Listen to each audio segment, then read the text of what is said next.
오늘 우리가 읽은 말씀에 보면 그 앞에 37절에 이런 말씀이 있습니다. 이렇게 많은 표적을 그들 앞에서 행하셨으나 그들이 믿지 않았다. 유대인들의 불신앙. 유대인들의 불신앙은 놀랄 일이 아니다. 그건 이미 선지자를 통해서 예고되어 있다 하는 말씀이 있지만은 그럼에도 불구하고 42절에 관리 중에도 그를 믿는 자가 많았다는 것은 고무적인 일이고 기뻐할 일이 아닌가 싶습니다. 그런데 이 내용이 42, 43절이 그렇게 긍정적인 뉘앙스가 아니라는 것을 우리가 읽어보면 금방 알 수가 있습니다. 관리 중에도 그를 믿는 자가 많되 바리새인들 때문에 드러나게 말하지 못한다. 자기 신앙을 고백하지 못하고 있다는 것입니다. 왜 그러냐? 출교를 당할까 두려워하더라. 이렇게 돼 있어요. 이 이스라엘 사회는 정교 일치 사회입니다. 정교 분리가 아니라. 그래서 그냥 그 개인의 어떤 삶이, 개인의 신앙이 사회 전체의 체제 속에 그대로 드러나게 돼 있고 이것이 따로따로 분리할 수가 없습니다. 그래서 출교를 당하면 어떻게 되냐? 사회생활을 하는데 아주 막대한 지장을 받게 됩니다. 제대로 사회생활을 할 수가 없습니다. 그러니까 두려워할 만하죠. 관리인데 관리직에서 쫓겨날 뿐만 아니라 다른 사람들과의 모든 관계가 단절된다. 이렇게 볼 수 있습니다. 그런데 이것이 그런 두려움이 그 밑바탕에 뭐가 깔려 있냐? 43절에 보면 그들은 사람의 영광을 하나님의 영광보다 더 좋아했다. 그것이 더 귀했다. 사람의 영광이라는 것은 그냥 일반적인 사람이 아니라 자기 자신의 그 즐거움과 기쁨이 하나님의 영광과 하나님의 약속보다 훨씬 더 중요하게 여겨졌기 때문이다. 이렇게 말하고 있는 것입니다. 그러니까 이들의 믿음은 그들이 믿었다. 관리 중에도 그를 믿는 자가 많대 이렇게 돼 있잖아요. 그를 믿었다. 이 믿음은 진짜 믿음은 아니라는 얘기입니다. 이게 오늘 우리가 깊이 생각해 봐야 될 문제입니다. 그러니까 이것을 매튜 헨리라고 하는 주석가, 성경학자가 그렇게 꼬집었습니다. 이 관원들은 믿음을 갖기는 하였지만은 매우 약하여 불은 안 붙은 상태로 연기만 나는 부직갱이 같은 믿음이었을 것이다. 이렇게 말하고 있습니다. 그러니까 이들은 어떤 의미로는 믿었습니다. 겉으로는 믿은 것처럼 보였습니다. 그런데 그것을 공개적으로 고백할 수 없었고 그 고백할 수 없는 것에 대해서 자기들이 부족하다는 사실을 적어도 인지하고 있었다고 볼 수 있습니다. 왜냐하면 바리새인들 때문에 드러나게 말하지 못하는데 이는 출교당할까 두려워함이더라. 그러니까 출교를 감수할 만한 용기는 없었다는 것이죠. 그러니까 믿음에는 대가가 있는데 대가를 치러야 되는데 내가 믿음이라는 것을 얻고 그것을 붙잡으려면 내가 그것에 상응하는 대가를 치러야 되는데 그 대가를 치를 정도의 믿음은 아니라는 것을 자기들도 적어도 인지하고 있었다라는 것입니다. 우리가 여러분 예수를 믿는다 그러면 예수를 믿는 것은 단지 그냥 예를 들어 교회 나와서 세례받고 이렇게 해서 예수를 믿었다라고 우리가 흔히 생각하는 그 정도 선에서 그치지 않습니다. 그거는 가장 기초 중에 기초예요. 그 다음을 사람들이 물어보죠. 그래서 그가 어떻게 사는가? 그가 예수를 믿었어. 그건 교회를 다녀. 그래서 그가 어떻게 사는가? 그죠? 여러분들이 누구 교회 다녀? 그러면 교회 다닌대로 끝납니까? 아니죠. 그가 과연 교회 다니는 사람답게 사는가? 예절을 잘 지키고 사회적인 법규를 잘 지키고 관계를 잘 유지하고 자기를 희생하고 자기가 조금 손해보고 이렇게 하는가? 그걸 눈여겨봅니다. 그건 여러분들이 남을 눈여겨보는 것과 똑같이 남들도 여러분들을 눈여겨봅니다. 그래서 거기에 대한 대가를 치를 준비와 각오가 되어 있어야 그게 진짜 믿음이라고 할 수 있는 것입니다. 마태복음 13장을 우리 한번 가보십시다. 이게 무슨 말인가 하는 것을 좀 더 살펴보십시다. 마태복음 13장.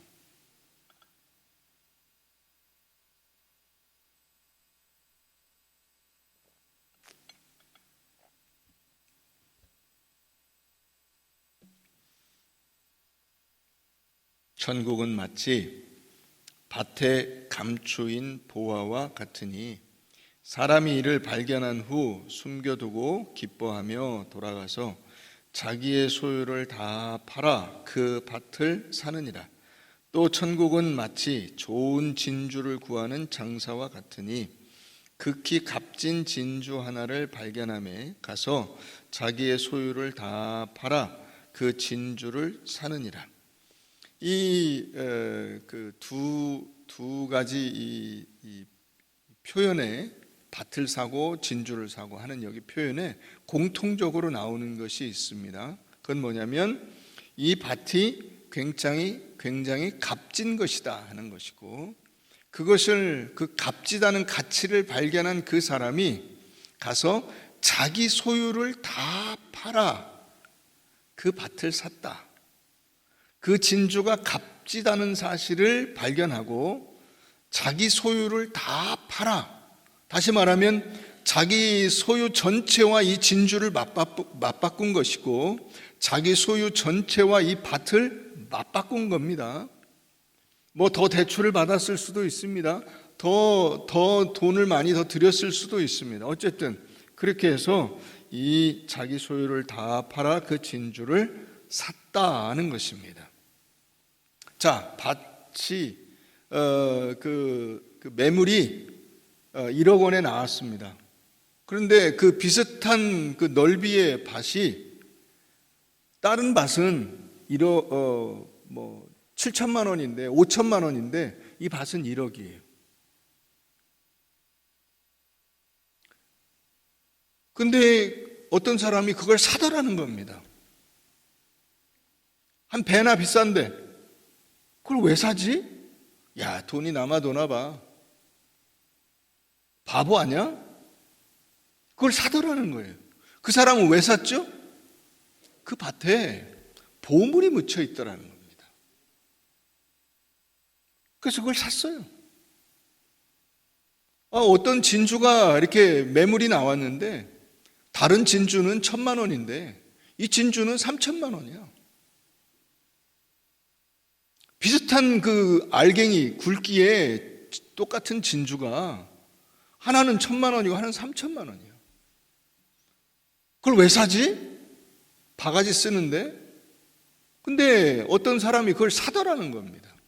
왜 사냐? 이 진주가 굉장히 값어치가 있는 어떤 것들이 있다는 것이죠. 그걸 발견한 그 사람은 그걸 사는 겁니다. 그러면 그 밭을 산 사람에게, 그 진주를 산 사람에게 이 밭이, 이 진주가 전 재산을 다 투입해서 그것을 가질 만큼의 값어치가 있고 그것을 가지는 것 자체가 보상이에요. 이해가 되시죠? 무슨 말인지? 그 땅을 자기가 가지는 것 자체가 보상이야. 인생의 보상이야. 그 진주를 내가 이게 얼마나 값진 진주인 줄 알아? 이걸 내가 가지고 있잖아.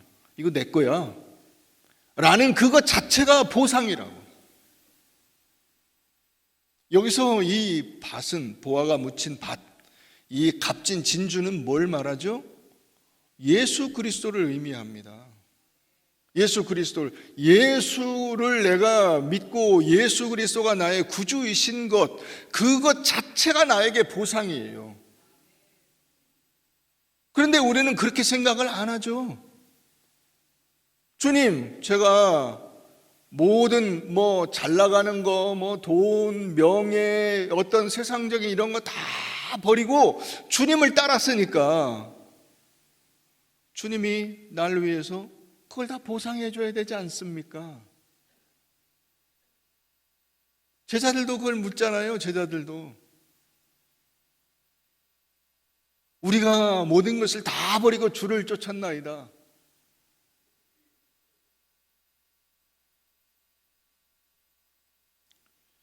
여러분들이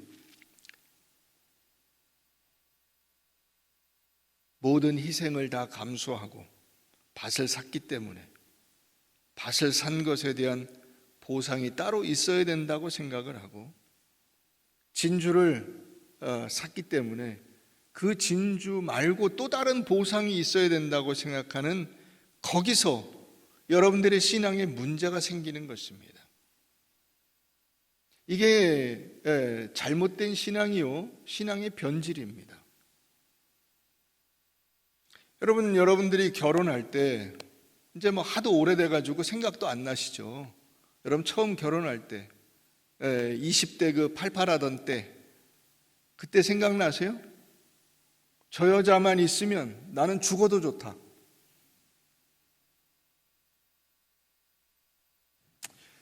이게 이명희 권사님하고 김영복 장로님은 이 바로 맨 앞에 앉으셔가지고 서로 애정 표현을 좀 자제해 주세요.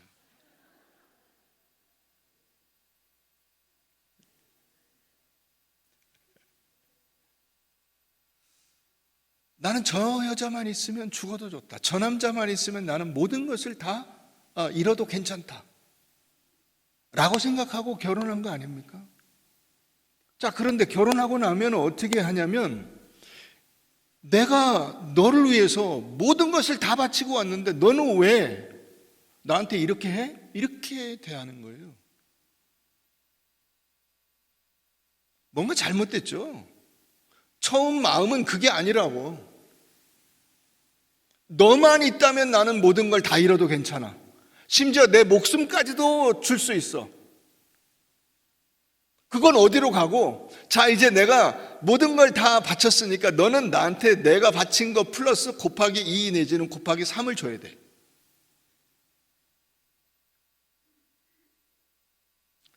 그건 아니지 않나요?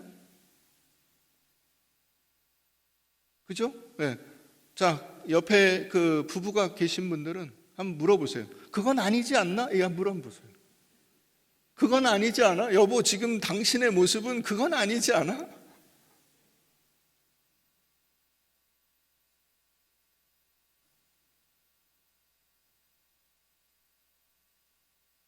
여러분, 아이가 태어났어요. 그 아이가 이렇게 요만한, 진짜 강아지 같잖아요. 요만하게, 진짜. 손바닥만한 아이가 태어나가지고, 응애 울고, 우리 애는 오줌 싸는 것도 이뻐요. 똥 싸는 것도 여러분, 그건 좀 말이 좀 안 되지 않아요? 오줌 싸고 똥 싸는 게 뭐 이렇게 이쁘겠어? 근데 그런 것도 이쁠 정도로 아이가 사랑스럽습니다. 그죠? 그건 말로 표현하기가 어려워요.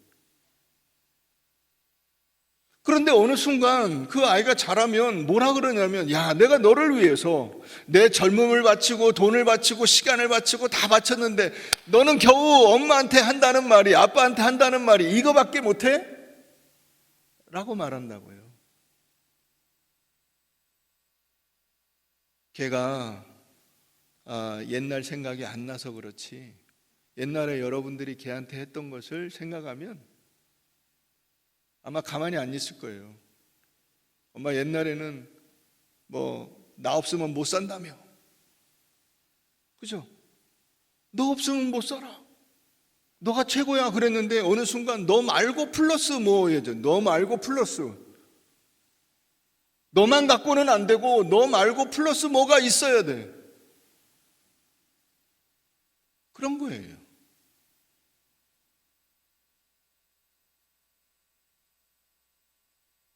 여러분, 그러니까 아이들은요, 사실 태어나서 1년 동안 일생에 할 효도를 다 한 겁니다. 더 이상 효도를 기대하지 마세요.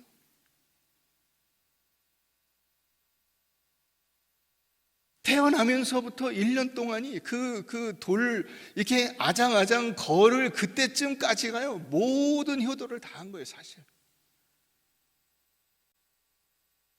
그거 자체로 여러분들은 그 당시도 그런 거 아니에요? 나는 진짜 행복한 사람이야.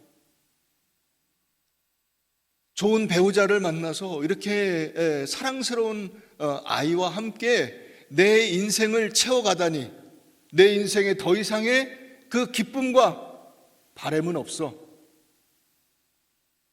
그런데 어느 순간 그게 변질돼서 그거 말고 그것만 갖고 어떻게 인생을 살아, 이렇게 되잖아요. 그것만 갖고. 그러나 그것만 갖고 산다고 생각했던 그때가 있었다고. 나는 너만 있으면 다른 건 다 필요가 없고, 나는 당신만 있으면 다른 건 다 필요가 없다고 생각했던 그 시절이 있었다고. 여러분, 그렇게 여러분들의 인생을 살 수 있다면 여러분, 그거보다 더 행복한 인생은 어디 있을까요? 그게 예수입니다. 그게 여기에 보화가 묻혀 있어. 그걸 안 거예요. 그래서 다른 사람이 혹시라도 알까봐 나는 빨리 가서 그 주인이 원하는 대로 다 값을 쳐주고 그걸 사는 겁니다. 그래서 자기의 전 재산을, 소유를 다 팔아 그 밭을 사느니라, 소유를 다 팔아 그 진주를 사느니라가 있는 거예요. 그러니까 여러분, 우리가 예수를 믿은 것 말고 그 어떤 보상이 우리에게 필요하다고 생각하는 것은 신앙의 변질이에요. 잘못된 신앙이에요. 그게 이 관원들의 신앙이에요.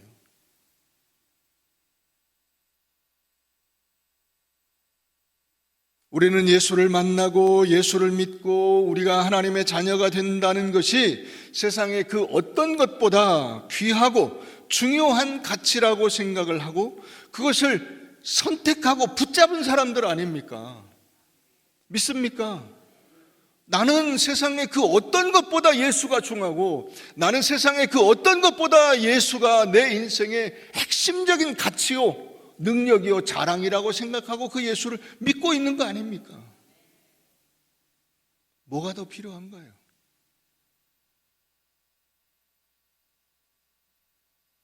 이제부터 예수를 믿은 보상을 나는 좀 받아야 되겠습니다. 그러니 하나님 좀 내놓으시오. 그건 신앙이 곁길로 가는 것입니다. 이 세상에서 내가 잘 나가는 거 다 버리고, 이 세상에 물질과 명예 다 버리고 주님을 쫓았으니 하나님 저에게 그것을 10배, 100배로 보상해 갚아주십시오. 그게 여러분들의 신앙이 힘이 없는 이유입니다. 내 신앙이 약하고 힘이 없는 이유는 바로 그것 때문입니다.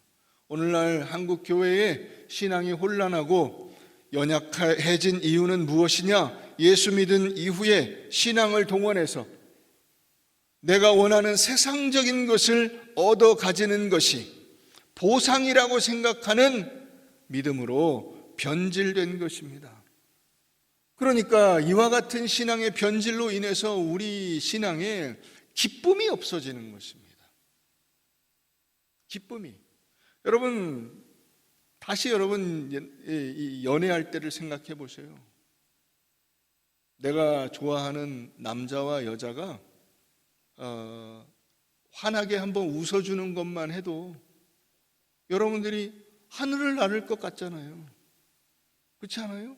그 사람이 사실 그 나 때문은 아닌데 다른 일 때문에 표정을 찡그리고 시무룩하면 그것 때문에 나는 온 세상을 잃은 것처럼 낙담이 되는 때가 있었잖아요. 그러니까 여러분, 기쁨은 어디서 옵니까? 상대방이 나에 대해서 반응하고 그 사람이 나에게 있다는 것으로부터 기쁨이 오고, 그 사람이 없고 헤어지고, 여러분 그래서 결혼하는 거예요. 결혼이 연애를 하다 결혼하게 되는 이유가 서로 죽고 못 살아서 헤어지기 싫어서. 그 사람이 옆에 없으면 마치 세상을 다 잃어버린 것 같아서 그래서 결혼하는 거 아닙니까? 저만 그런가요?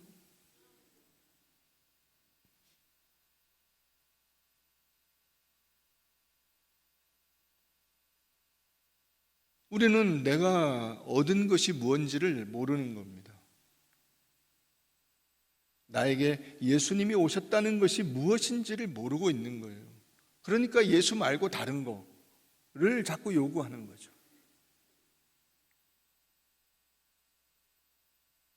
나는 예수를 믿어줬는데 하나님이 그 믿어준 거에 대해서 아무런 보상도 안 주셔서 난 정말 답답하다. 그래서 그런 불만들을 이렇게 막 억누르고 있다가 어떤 사건이 터지면 막 울고 불고 이 교회 와가지고 화풀이를 해대는 겁니다. 주여 주여 하면서.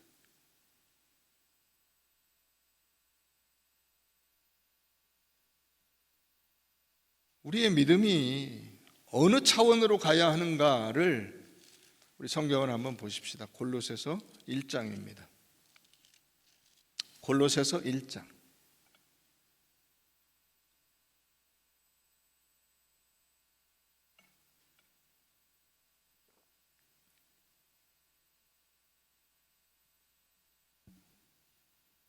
24절. 나는 이제 너희를 위하여 받는 괴로움을 기뻐하고 그리스도의 남은 고난을 그의 몸된 교회를 위하여 내 육체에 채우노라. 내가 교회의 일꾼 된 것은 하나님이 너희를 위하여 내게 주신 직분을 따라 하나님의 말씀을 이루려 함이니라. 이 비밀은 만세와 만대로부터 감추어졌던 것인데 이제는 그의 성도들에게 나타났고 하나님이 그들로 하여금 이 비밀의 영광이 이방인 가운데 얼마나 풍성한지를 알게 하려 하심이라. 이 비밀은 너희 안에 계신 그리스도시니 곧 영광의 소망이니라. 우리가 그를 전파하여 각 사람을 전하고 모든 지혜로 각 사람을 가르침은 각 사람을 그리스도 안에서 완전한 자로 세우려 함이니 이를 위하여 나도 내 속에서 능력으로 역사하시는 이의 역사를 따라 힘을 다하여 수고하노라. 여러분, 그 사도 바울이 자기가 예수 믿어서 구원받은 자로서 어떻게 사냐라고 말할 때 24절에서 뭐라고 얘기합니까? 예수의 남은 고난을 내 육체에 채운다 이렇게 말하고 있습니다. 그러니까 예수님이 뭔가 고난을 남겨놨다는 뜻이 아니라 예수님의 그 고난을 뒤따라가는 자로서의 고난이죠. 예수가 내게 오셔서 그분이 내 인생의 힘이 되시고 능력이 되시고 자랑이 되심을 내가 기쁨으로 받아들이고, 그래서 예수님이 가셨던 그 고난의 길을 나도 같이 간다는 겁니다. 왜냐하면 그분이 너무 좋아서, 그분이 너무 나에게 큰 힘이요 능력이기 때문에. 그래서 나도 그 길을 간다는 거예요. 자, 27절에 나온 것처럼 하나님이 그들로 하여금 이 비밀의 영광이 이방인 가운데 얼마나 풍성한지 알게 하려고 나를 보냈다, 이 얘기를 하고 있는 겁니다. 이 비밀은 뭐라고요? 그리스도다. 그리스도가 어디 계신다? 너희 안에 계신다. 여러분들 안에 예수 그리스도가 함께 계시고 그분이 여러분들의 보물이고 능력이고 자랑이고 권세고 힘이라는 사실을 믿으십니까? 아멘. 우린 이것을 분명히 해야 됩니다. 그래서 아까 마태복음 13장에 나온 것처럼 그 밭이 나에게 귀하고 그 진주가 나에게 귀하다는 것을 아는 그 사람들과 같이 예수가 얼마나 나에게 귀하고 예수가 얼마나 나에게 자랑스러운가를 여러분들이 알고 믿는 사람으로 살아야 돼요. 그래야 그 원래 본문에 나온 관원들처럼 헛되고 미약한 믿음으로 가지 않는 것입니다. 오늘날 많은 성도들이 물질 만능주의적인 사고방식으로 자기의 신앙과 직분이 얼마나 귀중한 것인지를 놓치고 살아갑니다. 그러니까 신앙생활에 기쁨이 없습니다. 자랑이 없어요. 이게 얼마나 자랑스러운지를 몰라.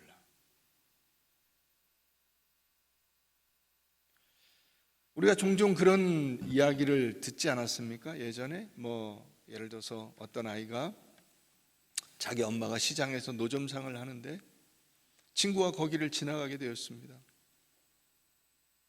그런데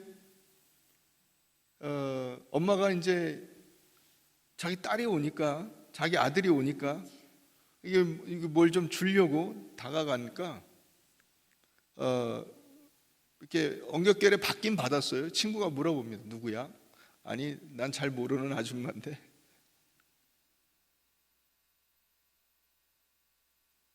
그런 비슷한 이야기들이 많이 있죠. 여러분, 그러나 생각을 해보세요. 그 엄마가 어떤 외적인 모습을 가졌느냐에 상관없이 그 엄마가 내 엄마다라는 것을 내가 알고 그것을 고백하는 것처럼 기쁘고 자랑스러운 일이 어디 있어요? 그렇지 않아요?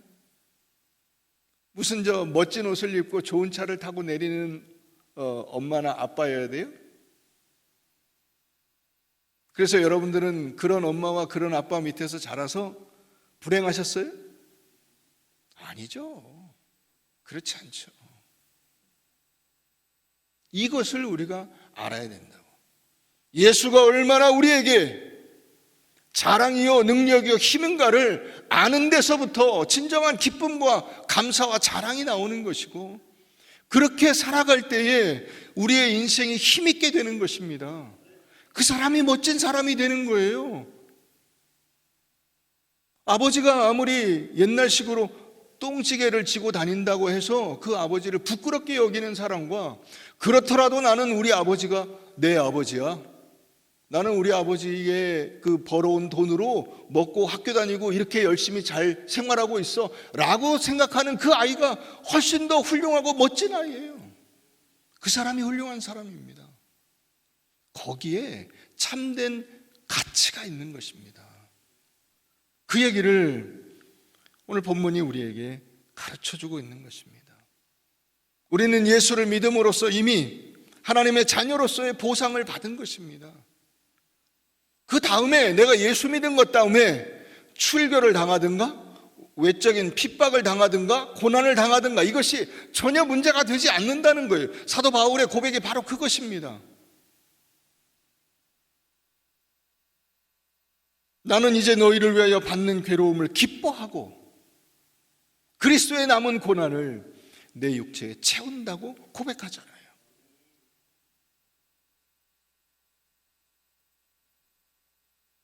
이 말로 사도 바울은 자기 인생에서 이미 자기가 보물이 묻혀 있는 밭을 샀고 값진 진주를 얻은 사람이라는 사실을 선언하고 있는 겁니다. 그게 27절 말씀이에요. 이 비밀은 너희 안에 계신 그리스도시니 곧 영광의 소망이니라. 아멘. 예수 그리스도가 우리의 영광이고 영광의 소망이고 우리의 능력이고 자랑인 것입니다. 믿으십니까? 여러분, 주를 위해서 사는 인생, 주님의 영광을 위해서 사는 인생, 하나님께서 그의 영광을 드러내시기 위해 구원과 용서와 자비와 긍휼을 베푸시는 일에 내가 쓰임받는 것을 아는 인생, 그 인생은 이미 예수 그리스도라는 것으로 보상을 받은 인생입니다. 이보다 더 자랑스러운 일은 없는 것입니다. 우리 디도서 3장을 한번 잠깐 보겠습니다. 구약성경 349페이지 디도서 3장.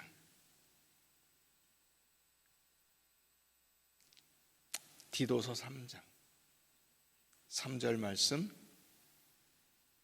우리도 전에는 어리석은 자요, 순종하지 아니한 자요, 속은 자요, 여러 가지 정욕과 행락의 종노릇한 자요, 악독과 투기를 일삼은 자요, 가증스러운 자요, 피차 미워한 자였으나. 그죠? 예수를 모를 때 우리는 다 이런 모습으로 살았습니다. 우리 구주 하나님의 자비하심과 사람 사랑하심이 나타날 때에 우리를 구원하시되 우리가 행한 바 의로운 행위로 말미암지 아니하고 오직 그의 긍휼하심을 따라 중생의 씻음과 성령의 새롭게 하심으로 하셨나니 우리 구주 예수 그리스도로 말미암아 우리에게 그의 성령을 풍성히 부어주사 우리로 그 은혜를 힘입어 의롭다 하심을 얻어 영생의 소망을 따라 상속자가 되게 하려 하십니다. 여러분들을 뭘로 삼으셨어요? 하나님이 상속자로 삼으셨어요. 이 상속자라는 단어가 성경에서 굉장히 의미 있는 단어예요. 그러니까 여러분들이 예수를 보물로 삼았다라는 것보다 훨씬 더 큰 것이 뭐냐면 예수가 여러분들을 상속자로 삼아주시고 하나님이 여러분들을 상속자로 삼아주셨다는 거예요. 이게 무슨 말이냐면 하나님께서 자신과 동급으로 여러분들을 올려주셨다는 뜻이에요. 안 놀라시네. 이건 깜짝 놀라야 될 사건이에요. 깜짝 놀라야 될 사건이에요. 에? 그런 혜택을 줘? 말이 안 되지 않아? 이렇게 놀라야 될 사건이에요. 여러분 생각을 해보세요. 하나님과 동급으로 우리를 인정해 주신다는 거예요. 상속이라는 게 뭐예요? 상속? 아버지가 가지고 있는 그 모든 권리를 아들에게 그대로 물려주는 거예요. 그래서 아버지의 권리가 이제 아들의 권리가 되는 거예요. 그게 상속자예요. 그래서 아버지와 아들은 이제 동급이 돼요. 같은 급이 된다고.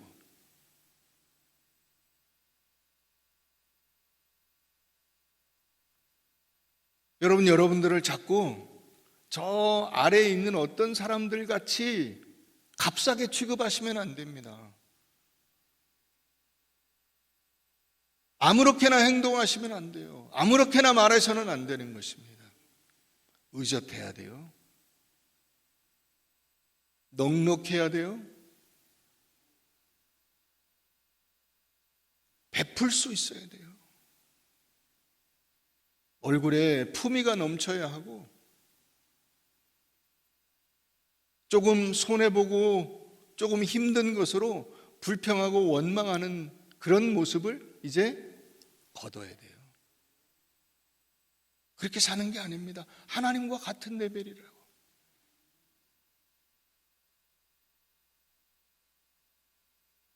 보통 자기가 별 볼 일 없다고 생각하는 이유가 자기는 이름도 없고 능력도 없고 뭐 내세울 만한 것이 없다 이렇게 보통 생각을 해요.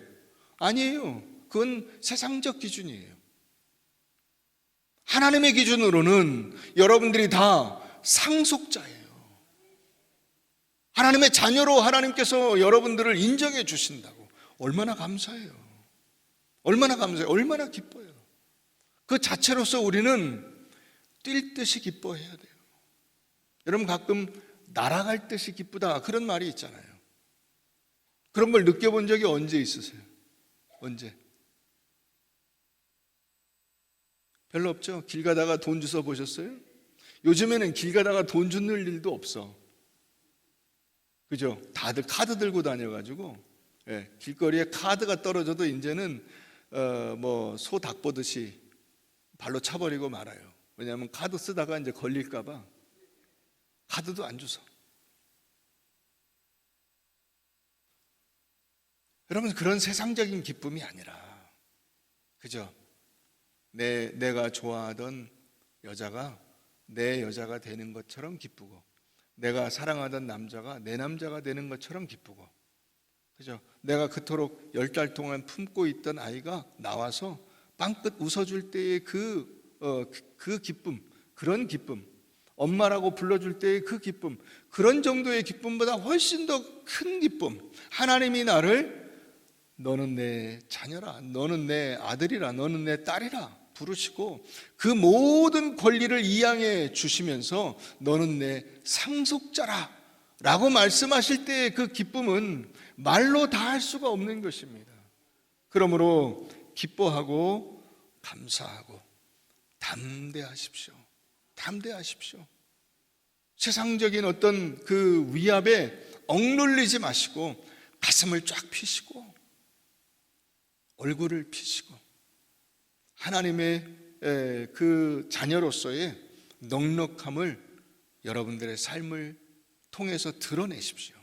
2025년 여러분들에게 때로는 예수 믿는 것 때문에 어려움이 올 수도 있고 예수 믿는 것이 그렇게 자랑스럽게 느껴지지 않는 것 같은 여러분들의 지금까지의 그 가치관이 아직도 버려지지 않은 채로 위축될 수 있으나, 그러나 그때에도 오늘 처음에 읽은 그 본문 속에 나오는 그 관원들처럼 사람의 영광을 하나님의 영광보다 더 사랑하는 자로서가 아니라 오히려 하나님의 영광을 내 욕심과 만족보다 훨씬 더 크고 자랑스럽게 생각하는 자로 여러분들의 인생을 채워가시기를 주님의 이름으로 축원합니다.